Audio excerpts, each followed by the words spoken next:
desarrollar la creatividad y la preservación del matrimonio. Y bueno, y para concluir, sé que voy muy rápido, pero bueno, el museo como catalizador de la creatividad, transformación continua, es necesario que haya una transformación continua. Los museos deben evolucionar para mantener su relevancia social, que es realmente la relevancia social, y para mantener el vínculo, que eso es esencial, que la sociedad o el contexto en donde está ese museo establezca el vínculo con las personas, no solo el visitante que pasa por allí, como a mí me pasó con el HAM, sino que es el museo que se vuelca a la sociedad para generar esos vínculos tan importantes. Experiencias, por supuesto, la experiencia debe ser significativa, si queremos que el museo sea catalizador para la creatividad, conexiones emocionales y cognitivas de los visitantes y el fomento de la imaginación. Creo que es esencial fomentar la imaginación. A través de la imaginación es cuando se aplican todas nuestras experiencias, todos nuestros conocimientos y se proyectan hacia el futuro. Esa imaginación para mí es una proyección al futuro y a partir de ahí, pues bueno, pues sí, esa interacción y esa creatividad se genera a partir de ese momento. Bueno, he terminado y muchas gracias.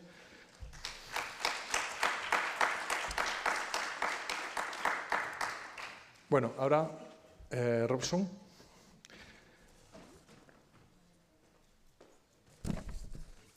Bueno, si quieres, bueno, ahora te paso para que se me escuche por el micrófono. Bueno, Robson Javier da Costa es de la Universidad Federal de Paraíba, de Brasil, profesor del programa de posgrado en Artes Visuales de la Universidad Federal de Paraíba. A ver, ¿es esta tu presentación? ¿No? Vale. Ahora la buscamos. Profesor del programa de posgrado de Artes Visuales de la Universidad Federal de Paraíba, Brasil, profesor del Departamento de Artes Visuales de la Universidad Federal de Paraíba, artista visual, curador independiente, arte educador y arte terapeuta, doctor en arquitectura y urbanismo por la Universidad de Río Grande del Norte, maestría en historia, especialista en educación y tecnologías de la información y la comunicación, sociología y desarrollo infantil y sus desviaciones, licenciatura en educación artística, bellas artes, con lo joven que eres no sé cómo da tiempo para dar tanto. Miembro del Consejo Curador del Museo de Arte Moderna Eloísio Magallanes, miembro de la Asociación Nacional de Investigadores de Artes Visuales, miembro de la Asociación Internacional de Críticos de Arte, miembro de la Asociación Brasileña de Críticos de Arte y algunas cosas más que no he puesto. Bueno, pues presentado, adelante. Tu presentación estaba por aquí, ¿no? ¿Es esta? Bueno, te dejo. Venga, pásenme.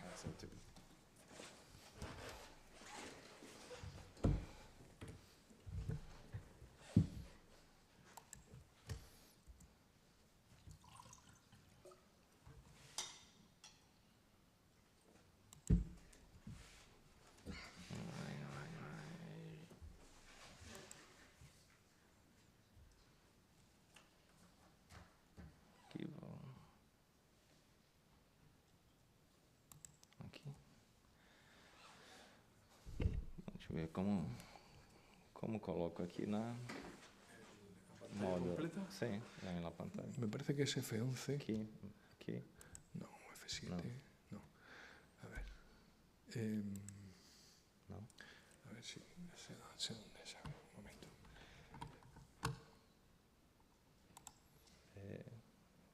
Esto era la pantalla. Control L. Control L. Bom,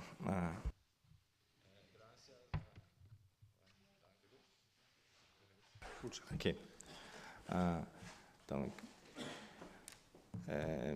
me quedo aqui hoje e quero agradecer o convite do Huerta aí, do Ricardo, e da Universidade de Valência. E vou compartilhar uma experiência a partir de minhas formas de trabalho na Universidade da Paraíba. É uma universidade pública, que tem grado e pós-grado em artes visuais, especificamente, e parte de uma ideia e talvez de um conflito dos estudantes da formação, que é a dicotomia entre ser educador e ser artista.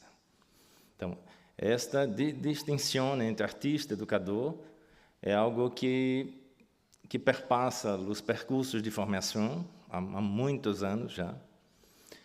E, portanto, temos recebido estudantes de várias regiões do país que custam a entender, compreender, que os estudantes de arte, os artistas em formação, são também educadores. São também pessoas que passam pelo processo de educação. E, particularmente, um grupo específico me interessa, que é o grupo, na verdade, dissidente, que são artistas, principalmente artistas LGBT+, que têm ascendido cada vez mais à universidade, devido a programas específicos, né, de apoio. E, portanto, eu, como docente investigador, também LGBT, né, me interesso particularmente pela formação específica desses estudantes e a maneira que eles entendem a vida e a produção como artista, educador, nesse processo. Isso aí é uma imagem de um dos meus trabalhos. E eu vou começar com uma frase, né, que veio em uma parede do Rio de Janeiro, que é cada cubo, quer dizer, cada parede lá, cada cubo branco, por exemplo, tem um toque de Casa Grande, né? E, em certo sentido, a Casa Grande é uma experiência importante para o Brasil, né? É o símbolo da colonização, né? É justamente a Casa Branca, grande, né? Que abrigava o senhor de engenho, e todo o resto estava fora do contexto da Casa Grande. Portanto, eu parto da ideia da Casa Grande. E penso numa experiência que ocorreu em 1965, com o artista Hélio Oiticica, no Rio de Janeiro, que foi impedido de entrar no Museu de Arte Moderna do Rio, porque levou a escola de samba da Estação 1ª de Mangueira para visitar a exposição que era sobre a Estação 1ª de Mangueira, no qual ele foi proibido, então, de entrar. Então, essa exposição emblemática, Opinião 65, foi uma exposição que marcou a vida da produção artística do Brasil e, portanto, ele levava justamente os homenageados para visitar a exposição e não puderam entrar, né? Então, me parto dessa ideia de que, segundo o Oiticica, né, ser marginal tem que ser herói, e tem que ser herói no Brasil particularmente, né? Essa ideia essa é uma obra emblemática do Oiticica nesse sentido. E me trago uma imagem, algumas imagens de exposições. A exposição, para mim, é, de fato, um processo importante, que eu tenho trabalhado há muitos anos, já com meus estudantes, que parte da ideia de um arquivo. A exposição como um arquivo, a exposição como um processo de formação dentro do campo da perspectiva do artista educador nessa dimensão.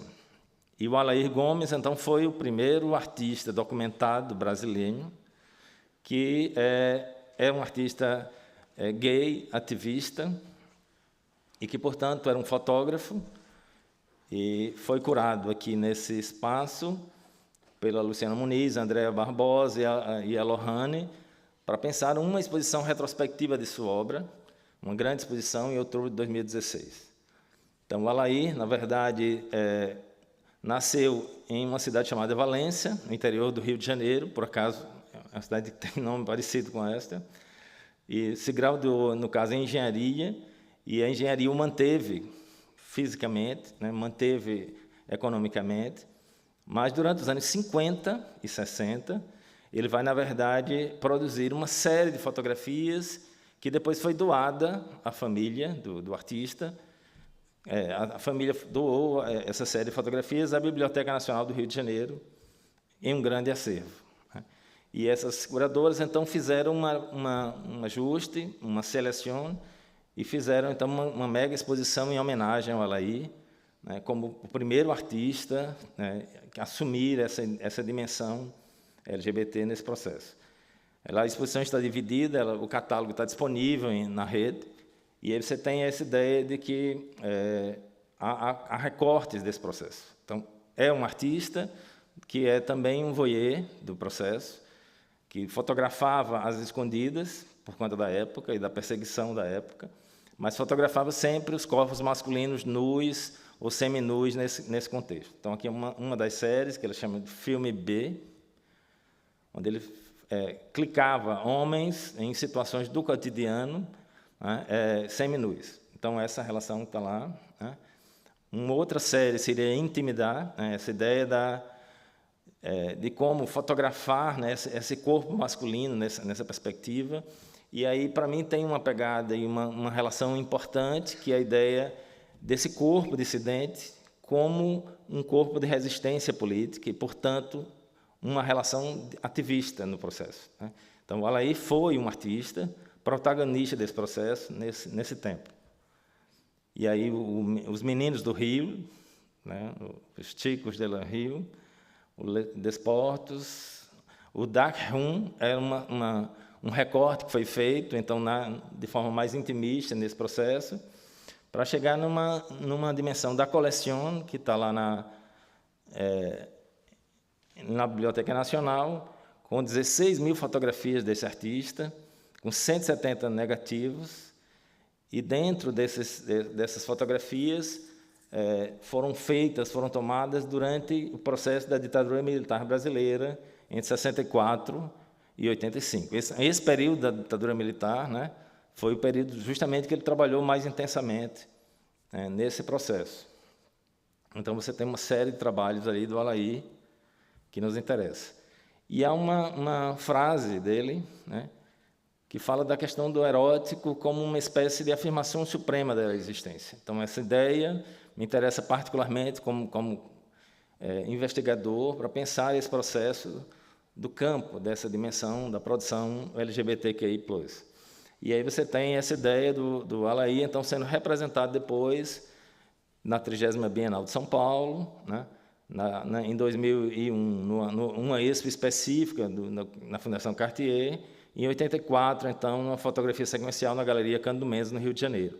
Há, de fato, representações e retomadas do trabalho do Alaí como esse protagonista do processo, dessa dimensão da arte. E há uma série de imagens que estão guardadas na Biblioteca Nacional, que são, de fato, quase que imagens mais proibidas do processo, né, que são, de fato, mais específicas, sobre contos eróticos, sobre ícones eróticos, ou partes do corpo que até então não eram mostradas. Então, você tem essa dimensão do culo nesse aspecto específico. Então, foi extremamente inovador para aquele momento. Um outro artista que faz parte do nosso processo de investigação é o Leonilson. Leonilson é um cearense, que é dos anos 80, um artista da geração 80, que em 2011, então, recebe uma grande exposição, e hoje está com uma nova exposição em ascensão nesse processo. Então, ele fez uma exposição, tanto do Itaú Cultural quanto do Iberê, foram retomadas. É um artista que morre na primeira época da SIDA, né? Então, ele vai ser da primeira geração que vai ser acometido pela AIDS, para a gente, e que, de fato, vai perder a vida muito cedo nesse processo. E, então, ele começa com essa ideia dos amores, das ações dos amores LGBT, e como isso, na verdade, é parte importante do processo de criação, e, portanto, nessa dimensão, seu trabalho, esse é o Leonilson, né, ainda em vida, seu trabalho vai ser esse recorte específico de uma forma de reconstruir o mundo, de recosturar o mundo. E essa dimensão é muito intimista. Então, vários de seus trabalhos têm essa perspectiva de tentar costurar, literalmente, coser um novo mundo a partir de uma dimensão do mundo gay nesse aspecto.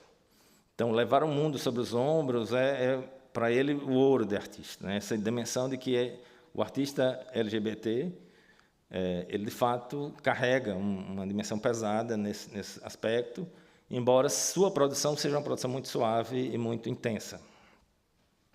E ele vai lidar justamente com as dimensões específicas da sua vida, naquele momento, na perspectiva de demarcar sua trajetória até a morte. Né? Ele vai anunciar a própria morte com sua obra. Então, essa dimensão que já estava posta nessa perspectiva. Seus dibujos, suas gravuras, suas pinturas, todas têm essa perspectiva de contar sua própria história, de recontar sua própria história e de deixá-la como marca para a vida. Então, tem toda essa perspectiva do processo. E, pensando dessa maneira, né, quando nossos estudantes chegam para trabalhar, principalmente nas classes que temos ministrado, terminam que diferenciam essa perspectiva entre a produção artística e a produção educacional, né? O papel e a formação como educadores e o papel e a formação como artistas. E essa distinção, ela de fato tem sido remontada, repensada na universidade a partir da ideia de que esta figura, né, que ora é artista, ora é educador, é a mesma figura, é a mesma persona e, portanto, esta persona precisa se reencontrar, se entender no processo. E esses artistas e as suas obras trazem elementos para pensar essas dimensões no processo educacional. E aí, portanto, esses são artistas que me inspiram particularmente para que meu trabalho seja desenvolvido enquanto criador, né? E que para que seja pensado a partir da própria dimensão da produção. E isso tem me trazido algumas questões que me ligam, né, à ideia de que minha produção como artista e minha produção como educador são uma única produção. E, portanto, não há distinção entre essas duas coisas. Eu não consigo educar sem criar e não consigo criar sem educar, porque ambas estão interligadas. E ambas fazem parte do que eu sou enquanto persona, enquanto profissional, enquanto investigador. Tá? E aí temos no Brasil também uma experiência incrível sobre esse processo, que foi a 31ª Bienal de São Paulo, como coisas que não existem, que baseava-se na ideia de um conceito de projeto especificamente. Nessa ideia, né, sexualidade e transcendência faziam parte desse processo, no qual o Pablo Lafluente era um dos curadores importantes nessa dimensão. E aí há um recorte da exposição, que é Deus és Marica, que vai abordar alguns artistas ou coletivos. No caso, são 4 artistas e o coletivo, né, para pegar essa dimensão específica dentro, não só da América Latina, mas também aqui na Europa. E aí a ideia do Sérgio Zevalhos, por exemplo, né, que é um grupo, que representa um grupo, o Naum Zenil, do México, a dupla Egos de Apocalipse, o Pedro Lamabel e o Francisco Casas, do Chile, e o Ocanha, aqui na Catalunha, né, que foi também percursor desse processo, para entender essa dimensão. O Zevalhos vai ser essa ideia, que eu acho que é a imagem emblemática da sua produção, né, que vai estar lá na exposição da Bienal, e vai influenciar uma série de artistas LGBTQI, APN+, né, dentro desse contexto, com a ideia do travestismo sarcástico dele e essa dimensão dentro da ditadura política no Peru, né, e aí fazendo essa emissão à ideia de um enfrentamento ao Sendero Luminoso e ao Estado, a Éguas de Apocalipse, do Chile, enfrentando a ditadura do Pinochet, diretamente a partir dessas imagens, principalmente esse registro de imagens travestidas nesse contexto. O Ocanha, que, na verdade, vai estar representado na exposição com o de Burros, né, mas que sabe que sua apropriação do travestismo como arte, nesse sentido, no caso, nas Ramblas, lá em Barcelona, foi fundamental para pensar essas imagens e essa dimensão erótica. E Naum Zenil, que traz os retratos homoeróticos para a dimensão religiosa, principalmente dos ícones religiosos católicos, para pensar essa perspectiva.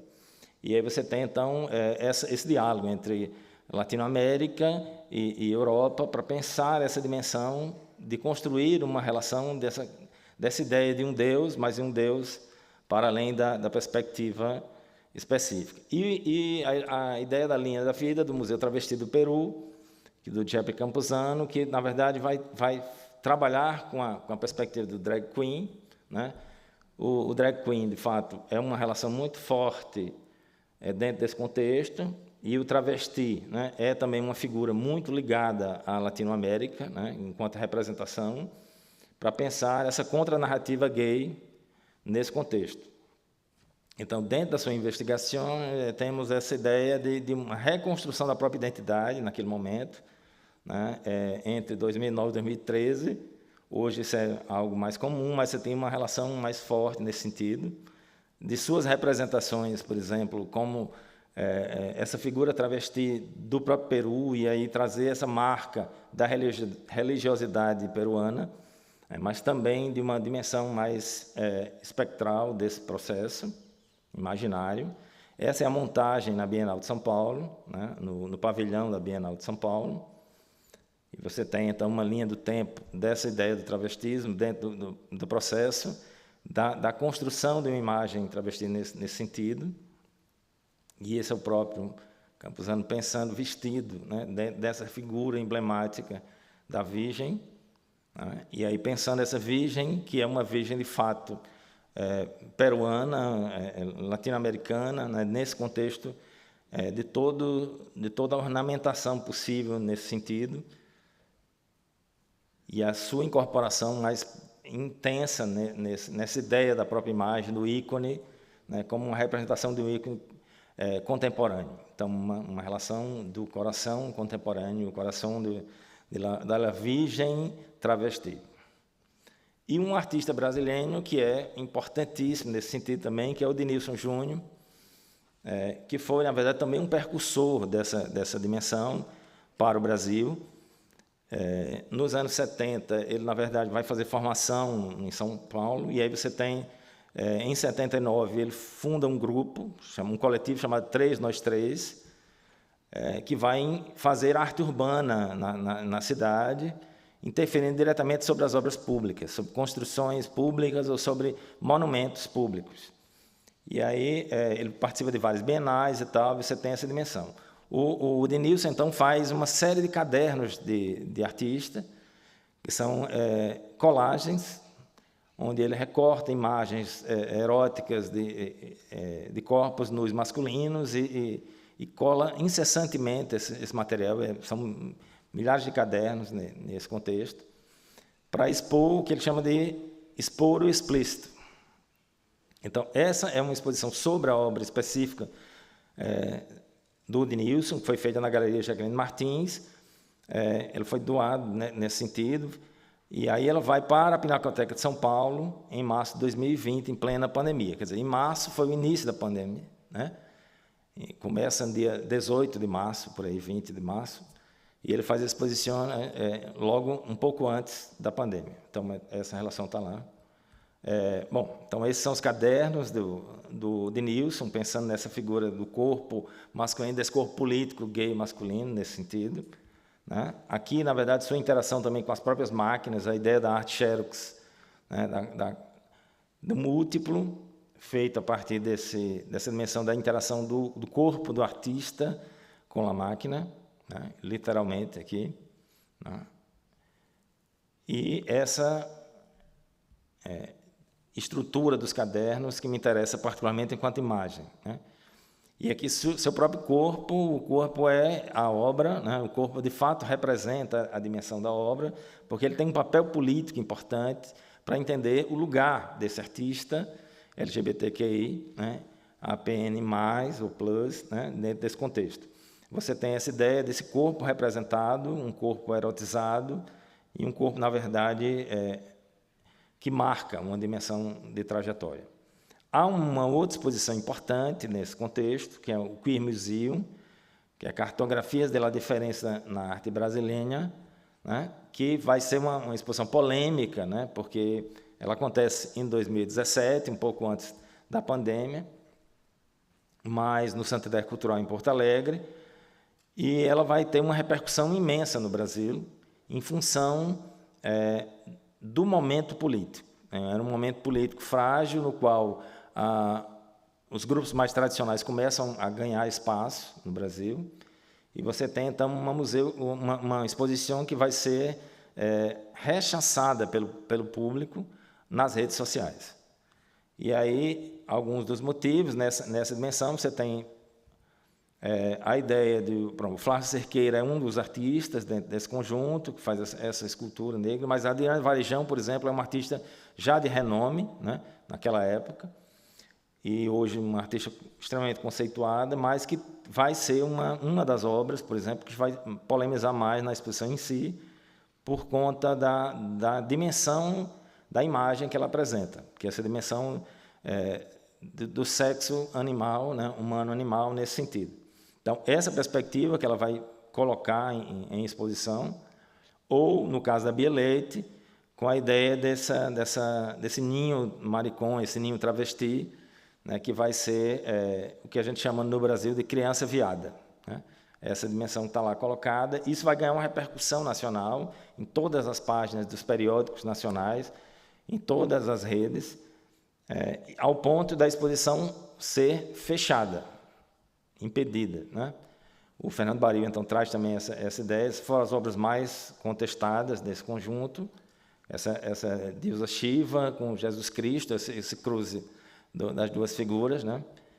E a exposição, então, vai ser fechada completamente, com muita polêmica, e vai ser remontada depois no Parque Lage, no Rio de Janeiro, em 2018, né? Então, um pouco antes da pandemia. Então, você tem essa dimensão aí. Para chegar no meu trabalho em específico, assim, esse é um preâmbulo para mostrar, na verdade, por que eu faço e como eu faço meu trabalho. Meu trabalho nasce, então, dessa perspectiva, né, de um reconhecimento como artista, educador, numa dimensão LGBT, e nessa estrutura, né, eu sou, desde então, eu faço de burro e pintura, né, e essa estrutura começa muito tenra, né, muito cedo, para pensar o processo.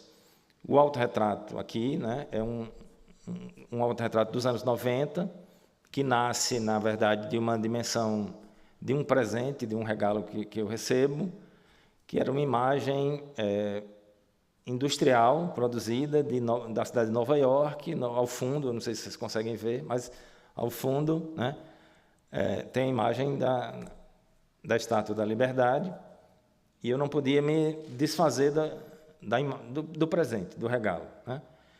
Tinha que absorvê-lo de alguma maneira, mas eu não queria aquilo para mim. Então, na verdade, eu começo a interferir diretamente nessas imagens. E isso gera uma série de produções a partir dessa imagem industrial, né, colocada. E aí eu começo, então, a me colocar como tal. Quer dizer, essa própria imagem, que é uma imagem descartável, né, de um objeto descartável, com material descartável, que vai entrar nessa perspectiva dela produção. Nos anos 90, né, eu fazia toda uma produção de imagens que eram, na verdade, essas figuras que tinham um diálogo muito intenso com a obra do Leonilson, que eu mostrei antes para vocês, e que tinha essa ideia de uma dimensão mais onírica desse corpo queer. E essa dimensão do sonho, essa dimensão da perspectiva de uma presentificação desse corpo masculino mais queer, né? E aí há toda uma construção de um processo de sexualização dessa própria dimensão a partir dos materiais que são materiais comuns na minha região, que é o caso de uma coisa chamada um tecido de la chita, que é essa estampa de flores muito colorida, muito forte, que tem essa estrutura muito presente lá na região onde eu habito. Então, está lá. E há uma série também de trabalhos que são chiquitos, são pequenas produções de 9 por 9, 10 por 10 centímetros, são pequenos trabalhos, com imagens que, na verdade, eu chamo de camafeus, né, que são pequenos objetos. Esses pequenos objetos, eles têm essa dimensão de de um rechaço social, no sentido de que são todas imagens de pessoas não gratas, pessoas que, na verdade, em algum momento me incomodaram profundamente, que me agrediram profundamente, ou que houve algum embate nesse sentido. Então, todas têm nomes específicos, é um work in progress, é uma longa série que não termina, né? Porque, efetivamente, as relações se estabelecem novamente, e que tem a ideia dessa expressão para pensar nesse embate mais simbólico do que direto, né? No sentido... mas muitas dessas pessoas miram as obras, veem os nomes delas nas obras e se espantam, né? Tem essa dimensão. E essa é uma série que é perpétua, que continua nessa ação. E depois lá mirada de me incluir dentro da história da arte, né? Como artista queer, né? Me inserir na história, né? Assim, aqui uma imagem da Frida Kahlo, né? E outra imagem da Tarsila do Amaral, que é também uma artista brasileira, né? Nesse sentido, assim, me entender como homem queer nesse processo, me incluir nesse processo, faz uma diferença na atuação como educador, inclusive. Nessa ideia de que, ao mirar lá as imagens, vários estudantes voltam e se colocam no lugar, né? E dizem, eu também posso ser, eu também gostaria de, né? Eu agora entendo como eu posso, né, entrar nesse universo, me colocar nesse universo, e onde esse corpo queer aparece, nesse sentido. E aqui é uma outra série, né, também desse contexto, né? Assim, você tem uma dimensão do coração, né? Esse coração, na verdade, que pulsa, que queima ao longo do processo. Há uma longa série de trabalhos sobre o coração dentro desse conjunto. E também uma série de relações aqui nessa imagem, né? É uma releitura específica, mas você tem uma dimensão de que é também o corpo do meu marido, meu atual marido, né? nesse contexto. Então, que está aqui representado numa dimensão do cuidado, assim, do toque, da admiração nesse processo. E esta também é uma outra série mais ativa, né? No sentido que eu escrevo nas telas, né?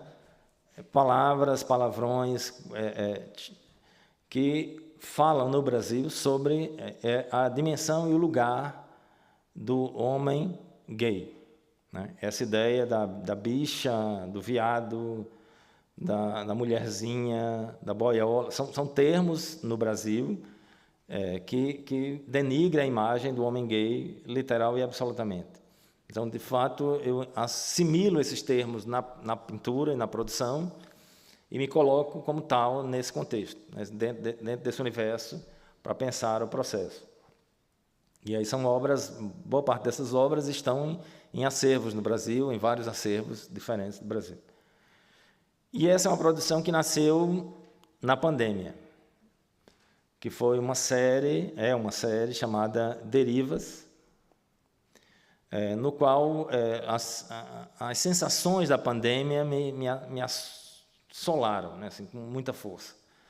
E eu comecei, então, a representar essa dor que sentia naquele momento, trancado em um apartamento, em uma habitação, sem poder sair daquilo, né, assim, com medo de um pavor da morte ali naquele momento. E eu começo, então, a pintar compulsivamente sobre isso, né, sobre essa dimensão. E nasce uma enorme série, né, que é essa série de pinturas, que são tecidos abarrotados, depois pintados, e depois a figura aparece nesses tecidos de forma muito intensa, né? E aí elas tanto têm essa dimensão do azul, né, quanto tem essa dimensão do negro aqui no fundo, muito intensamente, dentro dessa estrutura de pensar esse lugar, né, do artista em uma sobrevida naquele momento, uma manutenção. Aqui há uma outra série digital que está inclusive no Museare, né, Algumas das imagens estão lá no Museare, que eu chamo nudes, que são imagens, na verdade, capturadas também da internet, são imagens dos nus masculinos, capturadas pela internet e ressignificadas nesse contexto. Então, sim, essas imagens também aqui, as anteriores, né, parte dessas imagens dos homens, elas foram capturadas também de sites da internet, de sites pornô da internet. Então, do pornô masculino. Você tem essa dimensão. E aí eu resolvi, então, personificar os personagens, né, e fazer uma exposição individual, no qual a obra sou eu. E então, este é um lugar em João Pessoa, chamado Casa da Pólvora, né? Era um lugar todo antigo, de pedra, né? Que guardava a munição de la colônia e que virou um espaço expositivo. Então, portanto, há essa perspectiva. E eu ocupo, então, nessa dimensão de tentar rasgar o véu desse processo, nessa minha produção, e onde eu, de fato, performo essa dimensão do próprio personagem que nasceu na pandemia. E essa aqui é uma série que acho que foi exposta aqui, já no processo, né? A última exposição do Museare, né? Onde a dimensão do corpo masculino nu ressignificado, recolocado em um contexto onírico, de uma grafia marcada por uma dimensão mais oriental, por exemplo, da pintura, aparece aqui com muita intensidade. E esse corpo, então, é inserido nesse contexto, ainda de forma muito isolada, para chegar a uma outra dimensão de uma construção mais poética nesse sentido, que é essa coisa do próprio tecido, né, da tessitura da trama da tela, agora aparecer como a base da pintura, e eu chamo isso El Pensador, né? Assim, é uma imagem que eu chamo El Pensador. São obras mais recentes da série, que vão ganhando outras dimensões nas exposições, né? Aí nas exposições vão ganhando dimensões de instalações mais conceituais. E para encerrar minha fala, pensar um pouco nessa última série mais recente, que é uma série de dibujos na qual eu pego duas referências mais diretas nesse conjunto. Uma que é a imagem do ato sexual masculino, gay, dos filmes pornô, e uma imagem que é, na verdade, o ato da luta livre gay, que eu descubro muito recentemente, né? Que é uma luta livre gay onde não tem regras, né? Essa relação. E aí eu sobreponho essas duas imagens, né? Isso é uma série, um work in progress contínuo, são desenhos rápidos, de burro muito rápidos, né? Que são feitos aos pares, eles são feitos como múltiplos, e depois sobrepostos e criando essa ideia do movimento, essa perspectiva do ato, do movimento, do que seriam essas duas intenções para pensar lá a ideia, né, de presentificação desse corpo masculino, da sua dimensão, das suas dores, da sua efemeridade da vida gay atual.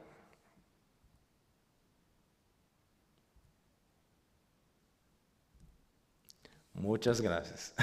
Okay.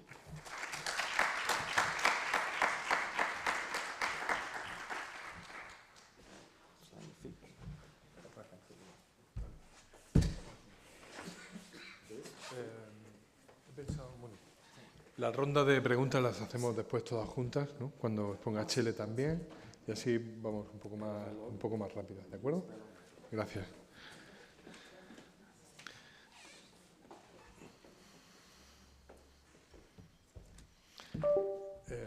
Ponte aquí. Y te presento desde aquí.